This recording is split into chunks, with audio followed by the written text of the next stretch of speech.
This is Star Talk.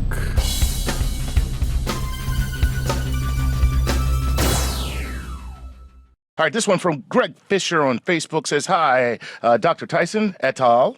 I remember reading a while back that in a quantum state, electrons were shown to not only have spin, but were kind of able to jump or teleport between and within their shells. While this still seems a bit far-fetched, and I'm not a physicist, hey, thanks for that, Greg. Thanks for letting us know that you're not a physicist, because I was, for one, I was very concerned. What's new, and what can be explained about this? So, Paul, this is not specifically multiverse, but yes, if you're worrying about quantum phenomenon, it's got to show up at some point. We know that when electrons jump energy levels, or even when particles, what we call tunnel from one state to another state, yes, the time delay is basically zero. Isn't that correct? A particle can show up in one place having traveled from another place. If it tunneled there, it got there faster than the speed of light. Isn't that correct?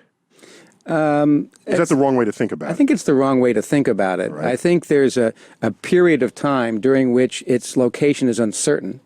And if you account for that lost time, that's the time it would take for, that would be longer time than it would take for, or equal to the time it would take light to travel from its first location to the other. So it's like you would see it here, and then there'd be a period, if you weren't watching, that it would suddenly appear here, and then that period of uncertainty would account for the light travel time. Okay, now the period where you're not watching, that's a necessary. Or can't see it. Or yeah, that's a necessary part of this phenomenon. Yes, right. Because to see it would mean you'd have to be shining light on it to see it. Now you'd be cheating. You'd actually be kicking the electron, and you'd say, "Oh, the reason why it went from here to here is because I kicked light. it." Right. Yeah, yeah. Use the light. So it's important that you don't look, okay? Because then you're not studying the tunneling phenomenon. Well, that's like the old joke. I know how to teleport, and they say, "Prove it," and you say, "Okay, I'm going to go to San Francisco right now." I'm back. Okay. You know what I mean? That's yeah. It works. It works. I can't disprove it. Okay, go. So just, I mean, you said something fun and deep, as you have been doing in this time that you've been sharing with us, that for a particle to disappear from one place and reappear in another spontaneously via some kind of tunneling phenomenon, it does that because you stopped looking at it. The act of having looked at it, the act of looking at it sort of keeps it in that quantum state, if you will, in this scenario. Or kicks it out. Or kicks it. You look at it, it kicks it out. You interact with it. Now you're studying a different effect. Right, right. And this is happening all the time for everything. It's just that we can be illuminated by light, but our mass is so high that we don't jump to another quantum state, body and soul. But an electron is such low mass, and it has this interaction capacity with a photon that you can't shine a photon on it and expect it to stand there and smile for you. Yes.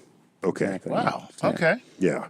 That's pretty awesome. So the act of trying to measure it changes what you're trying to measure. Right. You can't measure it because once you pull out whatever it is you're measuring, that actually affects it. Right. And the New Age movement completely misunderstood this, thinking that it's your consciousness that's somehow affecting it, and it's a human thing. No, it's the act. Is the act of measurement is a thing, whether or not the human is doing it.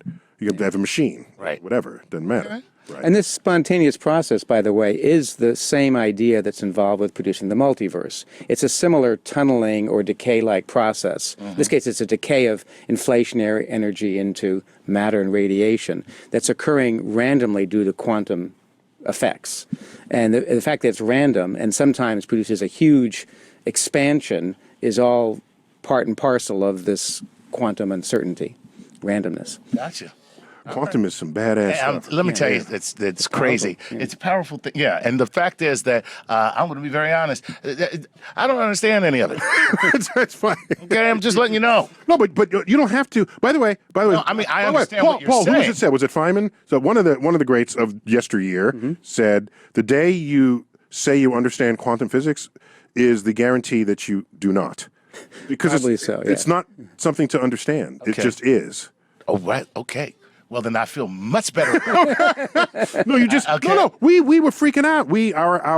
Our historical brethren who discovered this, they were freaking out just like you are right now. Right. Yeah. Oh my God, a particle, a wave? Why? Who? What? Einstein said God does not play dice.